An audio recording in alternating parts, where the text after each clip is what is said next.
যারা আপনার পুলিশ আছে, যারা বিচারক আছে, সবাই তো মানুষ, সবাই তো সেন্সিটিভ, বুঝছেন না? সবাই তার সর্বোচ্চ মনোযোগ দিয়ে এটা দ্রুত বিচারের চেষ্টা করছে। আমরা পুলিশের মধ্যে দেখেছি ওনারা অস্থির হয়ে গেছে যে তাড়াতাড়ি পোস্টমর্টেম করো, তাড়াতাড়ি ডিএনএ করো, তাড়াতাড়ি 161 স্টেটমেন্ট যা আছে নিয়ে নাও। তো এই আর্জেন্সিটা আসিয়ার প্রতি, এই ভালোবাসা মায়াটা সবার মধ্যেই তো আছে।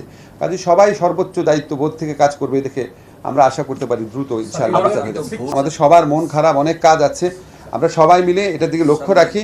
শোনেন, সব বিচার রাষ্ট্র করতে পারে না, কিন্তু কিছু কিছু দৃষ্টান্ত স্থাপন করতে হয়। এখানে যে বর্বরতা, যে নির্মমতা, যে পাশবিকতা হয়েছে, এটা শুধু আসিয়ার বিচার না, এটা হচ্ছে আসিয়ার মতো পোটেনশিয়াল যারা ভিকটিম হবে, যারা অতীতে ভিকটিম হয়েছে।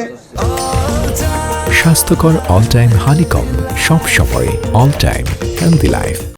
তাদের সবার জন্য এটা একটা রক্ষা কবচ হিসেবে কাজ করে। একটা সমাজে একটা মেসেজ দিতে হয় মাঝে মাঝে যে রাষ্ট্র এগুলি জিনিস কোনোভাবেই ক্ষমা করবে না। এগুলি শুধু আসিয়ার বিরুদ্ধে অপরাধ না, এটা হচ্ছে আমাদের সমস্ত কালেকটিভ যে মনোজগৎ আছে, আমাদের যে কালেকটিভ মানে কালচার আছে, আমাদের যে একটা আত্মমর্যাদা বোধ আছে, এটার প্রতি অপরাধ, এবং এটার দৃষ্টান্তমূলক শাস্তি হবে ইনশাআল্লাহ। 7 দিনের মধ্যে বিচার শুরুর আশা করছি, এবং আপনাকে বলেছি বিচার কাজ কতদিন সেসব একটা বলতে পারি না, তখন তো আপনারা বলবেন যে আমি বিচারের 7 দিনের হস্তক্ষেপ করছি। আমি বলেছি অতীতে নজির আছে 7-8 দিনের মধ্যে বিচার কাজ শুরু হওয়ার 7-8 দিনের মধ্যে রায় হয়েছে, অতীতে এরকম নজির আছে, ফলে আমরা আশাবাদী হওয়ার কারণ আছে আমাদের।